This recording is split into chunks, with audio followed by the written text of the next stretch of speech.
উসমান হাদিদের মতো মানুষের মৃত্যুর চেয়ে। শুধু তাই নয়, আমাদের দেশে একদল কালচারাল ফ্যাসিস্ট আছে যাদের কাছে কুকুরের মৃত্যু, কুকুরকে হত্যা করা বেশি বেদনাদায়ক, বেশি কষ্টদায়ক একজন সাধারণ মুসলমানের মৃত্যুর চেয়ে। পাশাপাশি ফিলিস্তিনের গাজা এবং আমাদের পার্শ্ববর্তী রোহিঙ্গা, তাদের অবস্থা দেখলে আপনারা বুঝবেন যে আমরা গোলামির জীবনযাপন করছি, এবং এই গোলামি ঠিক বানু ইসরাইলেরা যে ফেরাউনের গোলাম ছিল সেই গোলামি। এই জন্য আল্লাহ কোরআন অবতীর্ণ করলেন মুহাম্মদ সাল্লাল্লাহু আলাইহি ওয়াসাল্লামের উপর, আর কোরআন পরিপূর্ণ করলেন মুসার ফেরাউনের ঘটনা দিয়ে। কোরআন আসলো উম্মতে মুহাম্মাদির উপর, আর পরিপূর্ণ হলো বানু ইসরাইলের ঘটনা দিয়ে। কেননা এই উম্মতে মুহাম্মাদি একদিন বানু ইসরাইলের ভাগ্য বরণ করবে।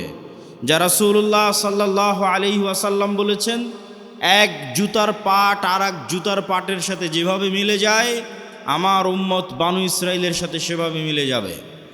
সম্মানিত উপস্থিতি, আমরা সেই বানু ইসরাইলের যুগ অতিক্রম করছি, উম্মতে মুহাম্মাদি হিসেবে গোলামির যুগ।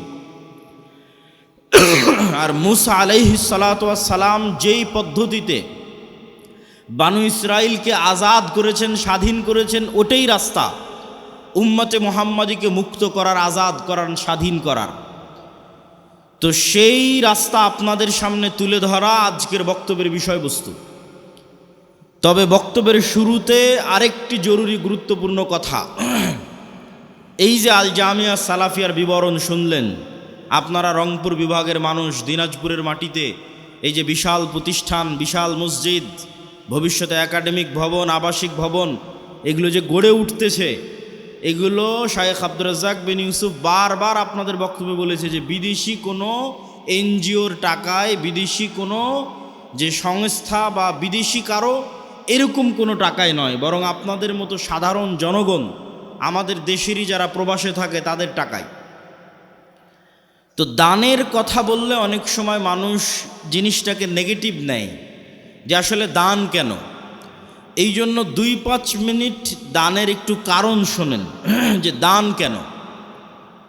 আল্লাহ সুবহানাহু তাআলার মূলনীতি অনুযায়ী পৃথিবীতেও যদি মানুষ বিপদে পড়ে টাকা দিয়ে বাঁচার চেষ্টা করে, কেস, কোর্ট কাচারি, মামলা মোকদ্দমা, মেডিকেল, এই যে ওসমান হাদিকে নিয়ে যাবে সিঙ্গাপুর, হেলিকপ্টার ভাড়া 50 লক্ষ টাকা, তাহলে দুনিয়াতে বিপদ আপদ পড়লে মানুষের টাকা লাগে। তো কিয়ামতের মাঠেও মানুষ যখন বিপদে পড়বে তখন টাকা দিয়ে বাঁচা যাবে, আল্লাহ টাকা দিয়ে বাঁচার সুযোগ করে দিবেন। কিন্তু আজকে দুনিয়াতে বিপদে পড়ে ওর কাছ থেকে চেয়ে নিয়ে টাকা একত্রিত করতেছি, কিয়ামতের মাঠে কারো কাছ থেকে চেয়ে টাকা একত্রিত করার সুযোগ থাকবে না। এই দুনিয়াতেই যে টাকা আমি পরকালের অ্যাকাউন্টে জমা করে গেছি, ওই টাকায় আমি যদি কিয়ামতের মাঠে ধনী অবস্থায় উঠি, যে কোটি কোটি টাকা আমার নামে জমা হয়ে আছে, তাহলে আমিও কিয়ামতের মাঠের বিপদ টাকা দিয়ে বেঁচে যাব। দলিল কোথায়? আল্লাহ নিজেই পৃথিবীতে জরিমানার সিস্টেম করেছে ইবাদতের কমতিতে, গুনাহের কাফফারায়। রমজান মাসে যখন তুমি স্ত্রীর সাথে সাংসারিক জীবনে গেছো, তখন তোমার কাফফারা হচ্ছে গোলাম আজাদ করা, 60 জন মিসকিনকে খাওয়ানো।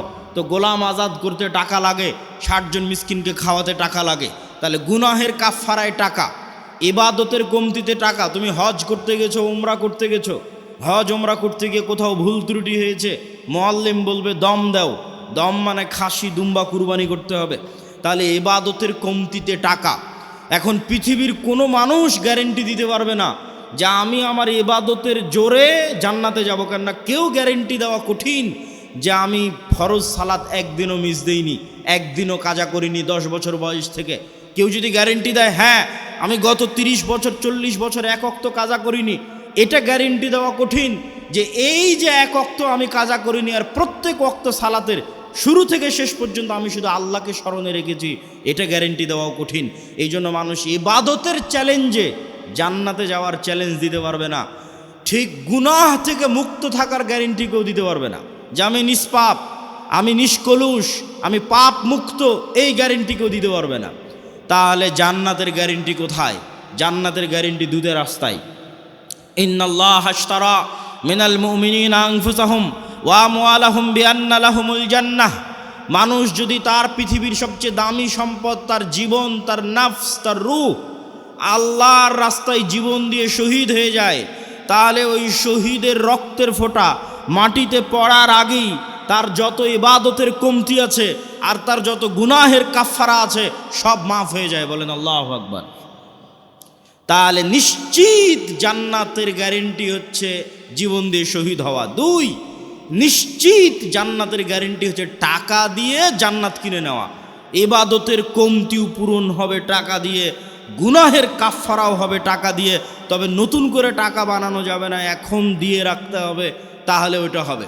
তবে আল্লাহর সাথে এই ব্যবসা, আল্লাহর সাথে এই বিজনেস ডিল লাভজনক।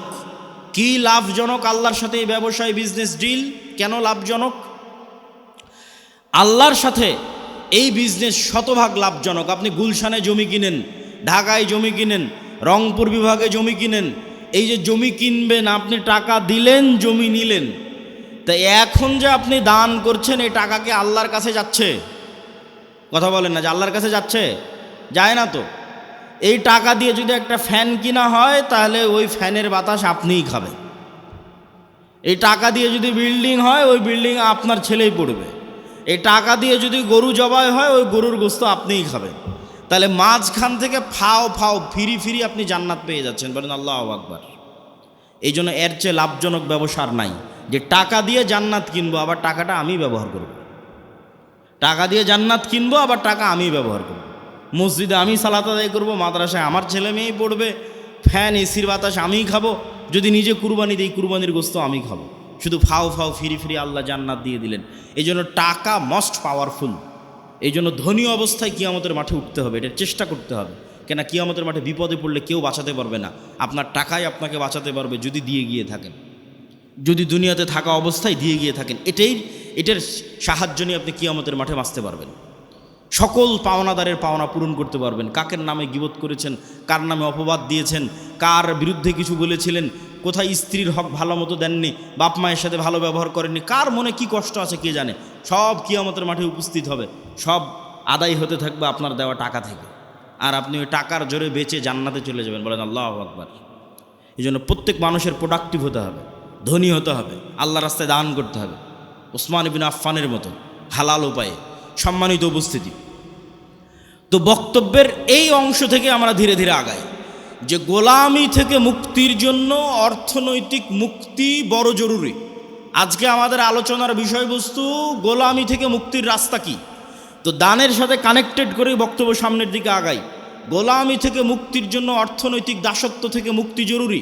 আল্লাহর নবী যখন মক্কা থেকে হিজরত করে মদিনায় গেলেন, তখন মদিনার সকল অর্থনৈতিক সক্ষমতার মূল কেন্দ্রে ছিল ইহুদিরা, সকল টাকা পয়সার মালিক ছিল ইহুদিরা। আল্লাহর নবী দেখলেন যে এই গরিব ফকির মিসকিন মুসলমানেরা যদি থেকে যায় আর টাকার মূল কন্ট্রোল যদি ইহুদিদের কাছে থাকে, এই মদিনার রাষ্ট্রীয় ক্ষমতা আমার অর্জন করা কঠিন হবে, অত সহজ হবে না। এই জন্য ইহুদিদের হাত থেকে অর্থনৈতিক কন্ট্রোল মুসলমানদের হাতে নিতে হবে। আল্লাহর নবী মক্কার মুশরিকরা, মক্কার কোরাইশরা ছিল আগে থেকেই ব্যবসায়ী। লিইলাফি কোরাইশ ইলাফিহিম রিহলাতাশ শিতা ওয়াস সাইফ। তো এই মক্কার কোরাইশরা আগে থেকেই ব্যবসায়ী ছিল। আল্লাহর নবী মদিনার আনসারদের বললেন, শোনো, তোমরা কৃষি কাজ করো, তোমরা ব্যবসা জানো না। এই যে মক্কা থেকে হিজরত করে যারা এসেছে এদেরকে তোমার সম্পদ অর্ধেক দিয়ে দাও, তোমার কৃষি জমি অর্ধেক দিয়ে দাও। এরা ব্যবসা বুঝে, এরা ব্যবসা করে মদিনার অর্থনৈতিক কন্ট্রোল নিজের হাতে নেবে। আনসার সাহাবিরা এই ওয়ালার ভিত্তিতে অর্ধেক অর্ধেক সম্পত্তি মুহাজিরদের দিয়ে দিলেন। খালি হাতে আসা ওসমান, খালি হাতে আসা আব্দুর রহমান বিন আউফ, খালি হাতে আসা জুবাইর ইবনুল আওয়াম, এরা 5 বছর 10 বছরের মধ্যে মাল্টি মিলিয়নার কোটি কোটি টাকার মালিক হয়ে গেল। আল্লাহর নবীর হাতে মদিনার অর্থনৈতিক কন্ট্রোল ফেরত আসতে লাগলো। মসজিদে নববীর সামনের কুয়ার মালিক ইহুদি। যদি মুসলমান ওই কুয়ায় পানি খেতে চায়, ইহুদির কাছে নত হয়ে অনুমতি নিয়ে পানি খেতে হবে। এটাই দাসত্ব। অর্থনৈতিক মুক্তি লাগবে দাসত্ব থেকে মুক্তির জন্য। আল্লাহর নবী বললেন, কে কিনে দিবে এই কুয়া? মুসলমানদের কুয়া লাগবে, ইহুদির কাছে নত হয়ে কুয়ার পানি চাওয়া যাবে না। যে কুয়া কিনে দেবে তার জন্য জান্নাত। ওসমান বিন আফফান বললেন, না, আমি কুয়া কিনে দেব। বলেন আল্লাহু আকবার। তাহলে অর্থনৈতিক মুক্তি লাগবে। মুসলমানেরা যেন অর্থনৈতিক মুক্তি না পায়, দাসত্বের জিঞ্জিরে যেন আবদ্ধ থাকে, এই জন্য ইহুদিদের তৈরি করা, পাশ্চাত্যের তৈরি করা সবচেয়ে বড় অস্ত্রের নাম হচ্ছে সুদ। সবচেয়ে বড় অস্ত্রের নাম সুদ। আল্লাহ দিয়েছেন কর্জে হাসানা, আর ইহুদি খ্রিস্টান, IMF, ওয়ার্ল্ড ব্যাংক, পাশ্চাত্য বিশ্ব দিয়েছে সুদ। আর সুদ হচ্ছে মানুষকে গোলাম বানায়। আপনি হিস্ট্রি স্টাডি করে দেখেন, ফেরাউন বানু ইসরাইলদের কি দিয়ে গোলাম বানাতো, আশ্চর্য হবেন। ফেরাউন বানু ইসরাইলদের যেই পদ্ধতি দিয়ে গোলাম বানাতো, তার একটা পদ্ধতি সুদি লেনদেন, সুদের কর্জ। আর সুদের কর্জের মিনিস্টার ছিল কারুন। এই জন্য আপনারা কারুনের নাম শুনেছেন। ফেরাউনের একটা বড় মন্ত্রীর নাম হচ্ছে কারুন, যার কাছ থেকে সুদের অর্থ লেনদেন করতো বানু ইসরাইলেরা। সব সুদের ঋণী ছিল, এই জন্য সব গোলাম ছিল। তাহলে বানু ইসরাইলকে গোলাম বানানোর একটা স্ট্র্যাটেজি ছিল সুদ। আজকের মুসলিম উম্মাহকে গোলাম বানানোর একটা স্ট্র্যাটেজি হচ্ছে সুদ। পুরো দেশ গোলাম সুদের ঋণের কারণে। পুরো একটা মুসলমানদের বলে পারমাণবিক শক্তির অধিকারী পাকিস্তান, এই পুরো একটা রাষ্ট্র গোলাম শুধু এই সুদি ঋণের কারণে। ওই যে বাপ দাদার কাছ থেকে, প্রভুর কাছ থেকে সুদ নিয়ে রেখেছে, ওদের পারমিশন ছাড়া ওই পারমাণবিক অস্ত্রে চাপও দিতে পারবে না, ফাও, কোনো কাজ নাই। তাহলে মুক্তির জন্য অর্থনৈতিক মুক্তি খুবই জরুরি। আর এই অর্থনৈতিক মুক্তির জন্য সুদের আযাব থেকে মুক্তি জরুরি। সুদ কেন গোলাম বানায়? রাসূলুল্লাহ সাল্লাল্লাহু আলাইহি ওয়াসাল্লাম তার বহু দোয়ায় বলেছেন, আল্লাহুম্মা ইন্নী আউযুকা মিনাল মা'সামি ওয়াল মাগরাম। হে আল্লাহ, গুনাহ থেকে বাঁচতে চাই, ঋণ থেকে বাঁচতে চাই। আল্লাহর নবী বহু দোয়ায় বলেছেন, হে আল্লাহ, যালঈদ-দাইনি ওয়া গালাবাতির রিজাল, ঋণের বোঝা থেকে বাঁচতে চাই, মানুষের আধিপত্য থেকে বাঁচতে চাই। আল্লাহর নবীকে সাহাবীরা জিজ্ঞেস করলেন, হে আল্লাহর নবী, কেন আপনি ঋণের বোঝা থেকে বাঁচার জন্য এত দোয়া করেন? রাসূল সাল্লাল্লাহু আলাইহি ওয়াসাল্লাম বললেন, মানুষ যখন ঋণ নেওয়া শুরু করে তখন মানুষ মিথ্যা বলা শুরু করে, আর যখন মিথ্যা বলা শুরু করে তখন সে আর নেতা হতে পারে না, সে গোলাম। তাহলে আমাদের মা বোন যতজন কিস্তিতে লোন নিয়ে রেখেছে, এরা সবাই মিথ্যার প্র্যাকটিস করে। ওই কিস্তি মিস দেওয়ার জন্য, মাফ করার জন্য আর সন্তানকে পর্যন্ত মিথ্যা বলায়। তাহলে পুরো একটা কম যখন মিথ্যুক অবস্থায় গড়ে উঠতেছে, সুদের জন্য মিথ্যার প্র্যাকটিস করতেছে, এরা গোলাম, এরা জীবনে কোনোদিন নেতা হতে পারবে না। তাহলে নেতা হতে হলে সুদি লোন থেকে বাঁচতে হবে, কর্জ থেকে বাঁচতে হবে, যেন মিথ্যা না বলা লাগে, মিথ্যা বলা থেকে বাঁচতে হবে, নাহলে নেতা হতে পারবেন না। এই পয়েন্ট থেকেই, এই যে মিথ্যা বলা থেকে বাঁচা, এটার থেকে 2 নম্বর পয়েন্টে চলে যাই, যে গোলামির পথ থেকে, গোলামির জিঞ্জির থেকে বাঁচার দ্বিতীয় রাস্তা হচ্ছে সত্যবাদিতা, ন্যায়পরায়ণতা। আমি গত 2 বছর এই বক্তব্য দিয়েছি, কিন্তু মানুষকে উদাহরণ দিতে পারিনি যে সত্যবাদিতা, ন্যায়পরায়ণতা মানে উদাহরণ কি। এখন অন্তত বক্তব্যে উদাহরণ দিতে পারবো যে শরীফ ওসমান হাদি হচ্ছে সত্যবাদিতা, ন্যায়পরায়ণতার একটা অন্তত প্রতীক, যে জুলাই আগস্টের পর সব মানুষ নিজ নিজ দলের হয়ে গেল। আর যখনই আপনি কোনো দল করবেন, ওই দলের স্বার্থের বাইরে গিয়ে আপনার মুখ খুলবে না, জিহ্বা আটকা, বন্ধ। আর যখনই আপনি গণতন্ত্রের রাজনীতির মধ্যে থাকবেন, তখন মিথ্যা আপনার রক্তের মধ্যে মিশে যাবে। কেন? গণতন্ত্রের রাজনীতি এত নিকৃষ্ট, এত জঘন্য, যেখানে এক দল তো আর এক দলের বিরুদ্ধে বলবে, একই আসনে মনোনয়ন প্রার্থী একজন আর একজনের নামে মিথ্যা বলবে। তাহলে ওই যে মিথ্যার কালচারের মধ্যে লিয়াজু, লবিং, আসন ভাগাভাগি, উমুককে নয় আমাকে দাও, এই পুরো কালচারটার মধ্যে ঢুকে আছে টাকার লেনদেন, 2 নাম্বারি, ধোকা, লবিং, লিয়াজু, এই পুরো কালচারটার মধ্যে ঢুকে আছে মিথ্যা, ধোকা, দুর্নীতি। তাহলে এই একটা কালচারের মধ্যে দিয়ে যে বড় হবে, এই এমপি, এই মন্ত্রী, এই মিনিস্টার যদি প্রাইম মিনিস্টারও হয়, আপনাদের কাছে সে নেতা হতে পারে, আল্লাহর গায়েবের মূলনীতি অনুযায়ী ও গোলামের ঘরের গোলাম। তাহলে যত এমপি এই মিথ্যা, এই দুর্নীতির সাথে জড়িত, সে যদি প্রাইম মিনিস্টারও হয়, সে নেতা না গোলাম? একটু জোরে বলেন, নেতা না গোলাম? গোলাম। এটাই আল্লাহর মূলনীতি। এই মূলনীতির উপরেই আল্লাহ সুবহানাহু ওয়া তাআলা পৃথিবী প্রতিষ্ঠিত করেছেন। নেতা কখন? যখন সত্যবাদিতা, ন্যায়পরায়ণতার উপর দাঁড়িয়ে আছে। তাহলে ওসমান হাদি একমাত্র ব্যক্তি ছিল যে দলের লেজুর বৃত্তি না করে, দলের লিয়াজু লবিংয়ের মধ্যে না গিয়ে, আসন ভাগাভাগির মিথ্যা, দুর্গন্ধযুক্ত, নিকৃষ্ট কালচারের মধ্যে না গিয়ে, যেটা সত্য ওইটাই মানুষের মুখের উপর স্ট্রেট ফরওয়ার্ড বলে দিত। আর এই রকম একজন মেরুদণ্ডওয়ালা, যার মেরুদণ্ড আছে, যে স্ট্রেট ফরওয়ার্ড সত্য এবং ন্যায় বলতে পারে জ্ঞানের সাথে বুদ্ধিমত্তার সাথে, এটাই নেতা, এটাই নেতা তৈরি হওয়ার রাস্তা। আর এই রকম একজন মেরুদণ্ডওয়ালা সত্যবাদী ন্যায়পরায়ণ নেতা ওই রকম লাখো দুর্নীতিগ্রস্ত নির্বাচিত এমপির চেয়ে পাওয়ারফুল। এবং ওই পাশ্চাত্যের আর আমাদের পাশের দাদাবাবুরা তারা পর্যন্ত ভয় পায় এই রকম নেতাকে। কেন? ওই যে দুর্নীতির মধ্যে দিয়ে যে নেতা উঠে এসেছে, ওকে টাকা দিয়ে কিনে নেওয়া যাবে।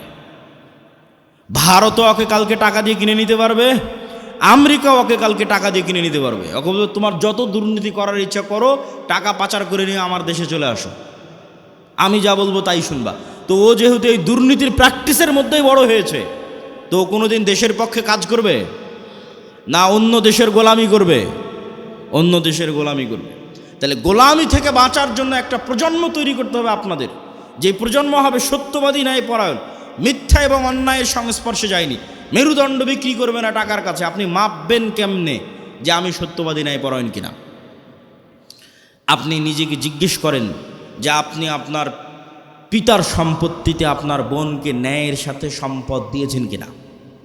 আপনার পিতা আপনার দাদার সম্পত্তিতে আপনার ফুফুকে ন্যায়ের সাথে সম্পদ দিয়েছে কিনা? যদি দেখেন হ্যাঁ ন্যায়ের সাথে বন্টন হয়েছে, তাহলে আপনার মধ্যে নেতৃত্বের গুণ আছে, আল্লাহর দৃষ্টিতে আপনি নেতা হতে পারবেন। আরও বাকি গুণগুলো অর্জন করলে পূর্ণ নেতা হবেন, কিন্তু মোটামুটি এই গুণটা আছে। আর যদি দেখেন যে না, আপনি ন্যায়ের সাথে বন্টন করতে পারেননি, আপনি নিশ্চিত জেনে রাখেন, আপনি নিশ্চিত জেনে রাখেন আজকে আপনি আপনার স্ত্রীর সাথে ন্যায় করতে পারেননি, আজকে আপনি আপনার বোনের সাথে ন্যায় করতে পারেননি, আজকে আপনি আপনার পিতা মাতার সাথে ন্যায় করতে পারেননি। ওয়াল্লাহি আল্লাহর কসম করে বলছি, ওয়াল্লাহি আল্লাহর কসম করে বলছি, যে তার বোন তার ফুফুর সাথে ন্যায় করতে পারেনি, এই ব্যক্তিও যদি নির্বাচিত হয়ে ক্ষমতায় আসে, সেও গত 16 বছরের চেয়ে বড় দুর্নীতিবাজ হবে। তাহলে নেতা তখনই তৈরি হবে যখন ন্যায় এবং সত্যবাদিতা তার রক্তের মধ্যে থাকবে। আর মিথ্যা গোলামির কালচার। ইব্রাহিম আলাইহিস সালাতু ওয়াস সালামের 2 সন্তান, এক সন্তানের নাম ইসহাক, আর এক সন্তানের নাম ইসমাইল। ইসহাককে রেখে দিলেন জেরুজালেমে, আর ইসমাইলকে রেখে দিলেন মক্কায়। ইসমাইল থেকে না মোহাম্মদ পর্যন্ত এই দীর্ঘ সময়ে এই বানু ইসরাইলের সাথে কি হচ্ছে দেখেন, শর্টকাট। ইসহাকের সন্তান ইয়াকুব, ইয়াকুবের সন্তান ইউসুফ, ইউসুফের 11 ভাই মিলে পিতা মাতা মিলে মিশরে ইউসুফের মৃত্যুর পরে ফেরাউনের 300 বছরের গোলামি, ফেরাউনের গোলামি থেকে মুসার হারুনের হাত ধরে মুক্তি, মুসার হারুনের হাত ধরে মুক্তির পরে 40 বছর সিনাই মরুভূমিতে পাগলের মতো ঘুরপাক, 40 বছর পর ইউশা বিন নুনের হাত ধরে জেরুজালেম বিজয়, তারপরে পুনরায় আর এক জালেম বাদশার কারণে জেরুজালেম থেকে বিতাড়িত, তারপরে দাউদ সুলাইমান এবং তালুতের মাধ্যমে জেরুজালেম বিজয়, জেরুজালেম থেকে সারা পৃথিবীতে শাসন ক্ষমতা প্রতিষ্ঠা, তারপরে আস্তে আস্তে জাকারিয়া, ইয়াহিয়া, ঈসা, মারিয়াম। এই যে দীর্ঘ সময় বানু ইসরাইলের, এই দীর্ঘ সময় বানু ইসরাইলের চরম উত্থান পতন হয়েছে, 2-3 বার গোলামির জিঞ্জিরে আবদ্ধ হয়েছে। তার মধ্যে সবচেয়ে বড় গোলামি ছিল ফেরাউনের 300 বছর। এই গোলামির জিঞ্জিরে আবদ্ধ হওয়ার কারণে এরা নবীর সন্তান হওয়ার পরও, ইব্রাহিমের সন্তান হওয়ার পরও, ইসহাকের সন্তান হওয়ার পরও এরা মিথ্যা বলা, ধোকা দেওয়া, 2 নম্বরই রাস্তা শিখে নিয়েছিল। এই জন্য আল্লাহ বলল, শনিবারের দিন তোমরা মাছ ধরবা না। দাউদ কোরআন পড়ে, মাছেরা কোরআন শুনতে আসে, জাবুর শুনতে আসে। এরা করলো কি, শনিবারের দিন মাছগুলো আটকে রেখে দিল, রবিবারের দিন ধরলো। কি পরিমাণ ধোকাবাজ! অথচ এরা নবীর সন্তান, ইব্রাহিমের সন্তান, এই সিলসিলার সন্তান। আর এই দিকে এই যে ইসমাইল থেকে মোহাম্মদ পর্যন্ত এই লম্বা সময়, সেম টাইম, এই লম্বা সময়ে মক্কায় কোনো নদী নাই, মক্কায় কোনো ফল ফসল উৎপাদন হয় না, মক্কা কোনো বড় ব্যবসায়িক কেন্দ্র নয়, মক্কা কোনো বড় রাজনৈতিক কেন্দ্র নয়। ফলত বিশ্বের কোনো পরাশক্তি